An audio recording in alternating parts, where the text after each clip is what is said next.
Estás escuchando la serie sobre el único ejemplar con 5.000 millones de copias. Bienvenidos al libro más vendido.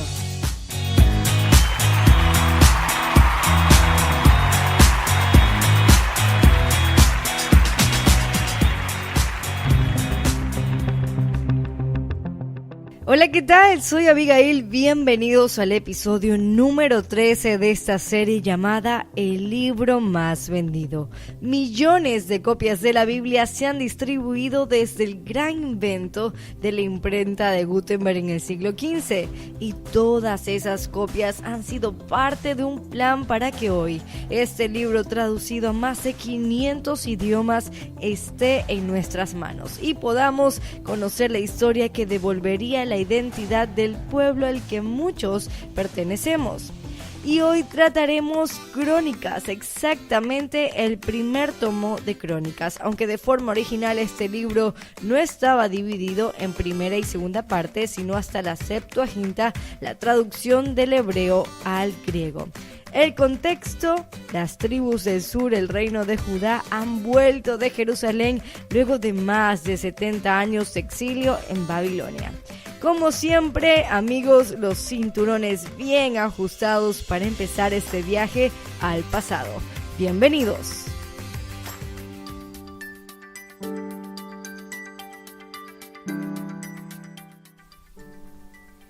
En el episodio anterior vimos el desarrollo de los gobiernos del Reino del Norte y del Reino del Sur y cómo ellos fueron llevados cautivos por Asiria y Babilonia. Hoy iniciamos otro apartado en cuanto a cronología de la Biblia o del Tanaj en hebreo y corresponde a Crónicas, Esdras y Nehemías, 3 libros que se desarrollan en el mismo contexto. El regreso a Jerusalén de los cautivos en Babilonia, muchos de ellos incluso habían perdido el habla hebrea y por supuesto se habían mezclado con naciones extranjeras. Ya eran un pueblo que había perdido su independencia política y estos libros le recuerdan al resto de Judá liberado del exilio que siguen siendo el elegido por el Dios de Israel. Vayamos juntos ahora a las preguntas básicas: ¿quién, cuándo y dónde? ¿Quién fue el autor? Un hombre llamado Esdras, y su nombre significa ayudante o Dios ayuda. Y él es un personaje importantísimo en la historia de Israel. Fue sacerdote y escriba judío viviendo en Babilonia, y el rey de Persia lo enviará a Jerusalén en el 457 antes del Mesías para la enseñanza de la ley, la Torá, al pueblo que había regresado de Babilonia. El libro que lleva su nombre, Esdras, en nuestra Biblia lo describe así en el capítulo 7, verso 6. Este Esdras subió de Babilonia. Era escriba diligente en la ley de Moisés, que el Señor Dios de Israel había dado, y le concedió el rey todo lo que pidió, porque la mano del Señor su Dios estaba sobre Esdras. Hubieron 2 retornos a Jerusalén. Esdras volvió en el segundo. El primero fue el retorno de los exiliados en el primer año de reinado de Ciro el Grande. Allí se encuentran con una Jerusalén destruida y buscan reconstruir el templo. Sin embargo, no lograron dedicarlo porque las naciones vecinas oprimían a los que habían vuelto a Jerusalén. Y el segundo regreso está protagonizado por Esdras en Jerusalén y su enseñanza de la Torá. Con su vuelta renovarán el pacto y volverán a guardar las fiestas. Este, junto al libro de Nehemías, será en el capítulo final en la narrativa histórica de la Biblia hebrea. Y una cuestión importante para entender la repetición o redundancia del libro es saber hacia quién fue dirigido. Como lo mencionamos antes, este libro de Crónicas fue dirigido hacia Judá, los que estaban volviendo de Babilonia. Y respondamos, ¿cuándo fue escrito este libro? Entre el 450 y el 400 después del Mesías. ¿Y dónde? En Jerusalén.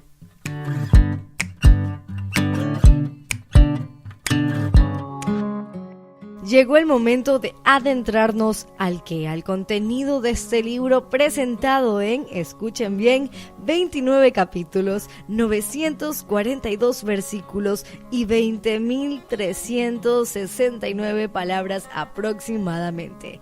Voy a dejar un reto en este podcast y será memorizarlo y contarle a 3 amigos cercanos cuántos capítulos, versículos y palabras tiene Primera de Crónicas. Espero sus confirmaciones del reto en Facebook, en nuestra página de Facebook, Buenas Noticias Abigail, ¿ok?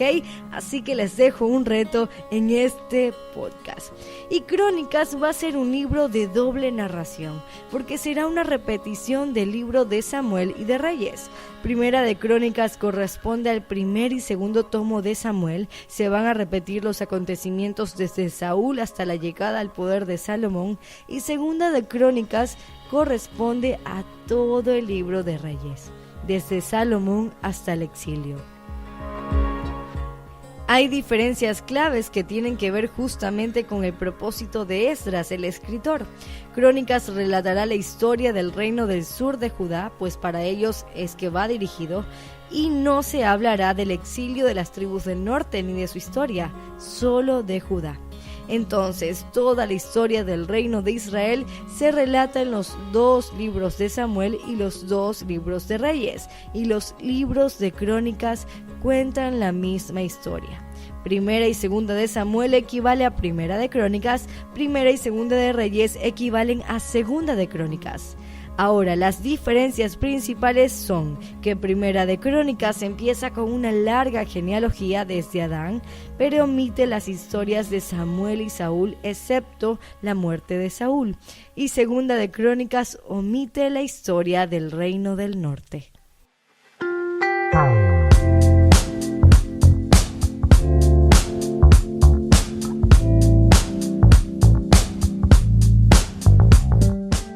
Vayamos desglosando los 29 capítulos, y para esto los dividiremos en 5 apartados. Del capítulo 1 al 9 se detallarán las genealogías. En el capítulo 10, la muerte del rey Saúl. Del capítulo 11 al 21 repasaremos toda la historia del reino de David. Del capítulo 22 al 27 revisaremos lo concerniente al templo y los levitas, las preparaciones que David dejará estipuladas para que Salomón construya el templo. Y del capítulo 28 al 29 los últimos años de la vida del rey David, el hombre que fue conforme al corazón del Señor.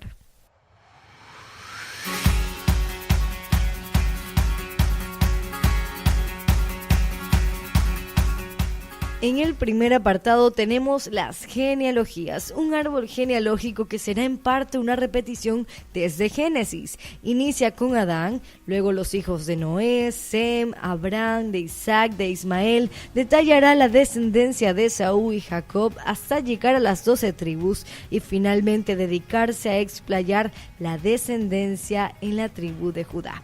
El objetivo de esta genealogía, según comentarios, sería tratar de reorganizar al pueblo en el territorio de cada tribu como fue establecido por Moisés.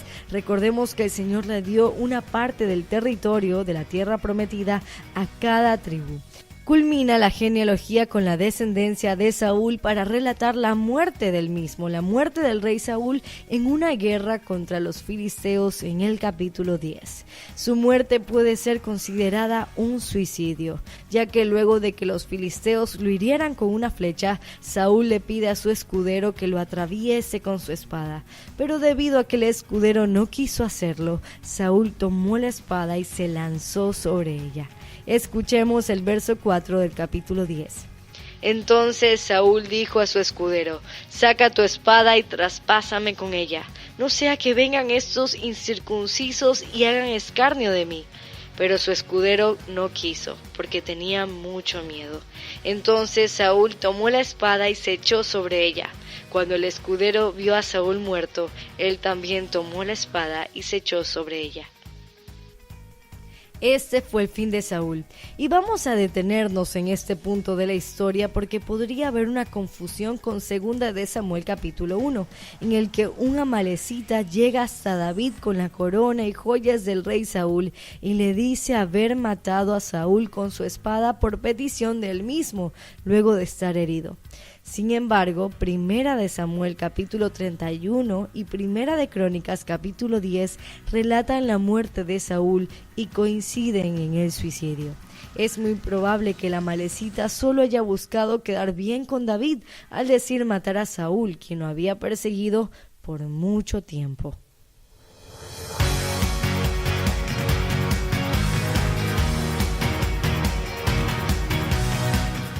Y ya en el capítulo 11, David es proclamado rey, luego de que los ancianos de Israel se reunieran para reconocerlo en vez del hijo de Saúl.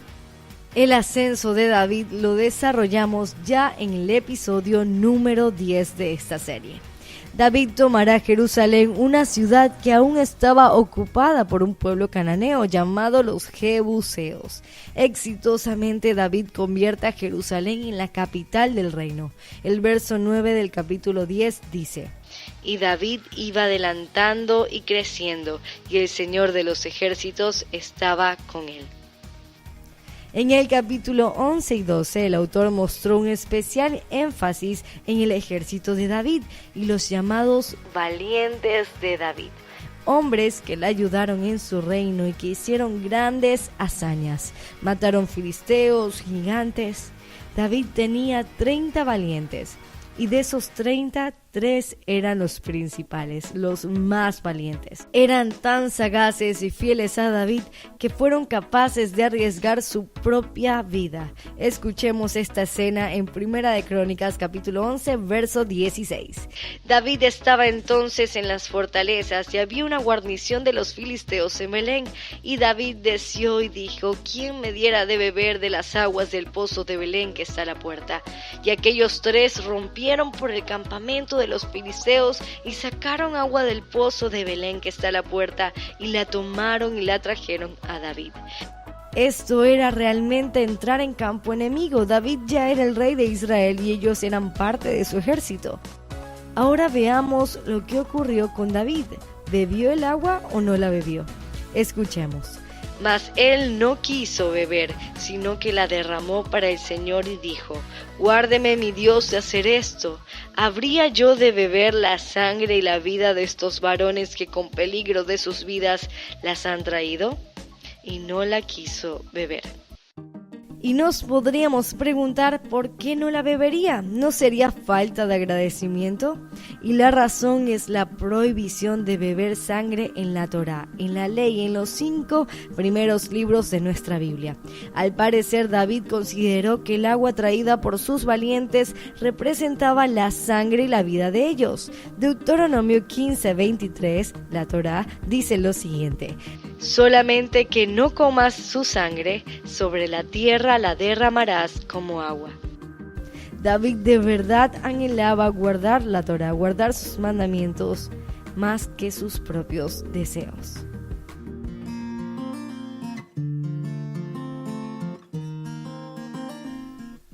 El capítulo 13 nos narrará el traslado del Arca del Pacto a Jerusalén, pero veamos qué era el Arca del Pacto.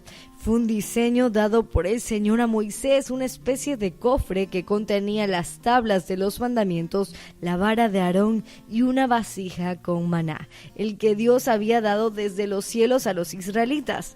Era muy importante y sagrada el Arca del Pacto porque el Señor había prometido que desde ahí se manifestaría y hablaría con Moisés. Y tenía una forma explícita de transportarla. Tenía en sus esquinas argollas por las que se pasa una especie de varas o tubos para que sea llevada en los hombros de los levitas. El punto clímax de este capítulo sobre la transportación del arca que quiso hacer David hacia Jerusalén es la muerte de Usa. Escuchemos el verso 10 del capítulo 13.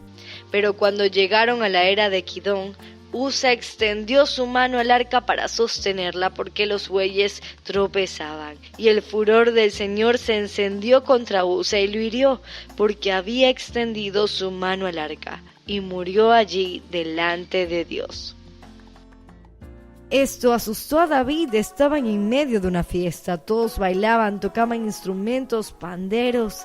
Sin embargo, a pesar de toda la emoción que podría haber, no se estaba transportando el arca del Señor como él lo había determinado en Éxodo 25, 12, 16.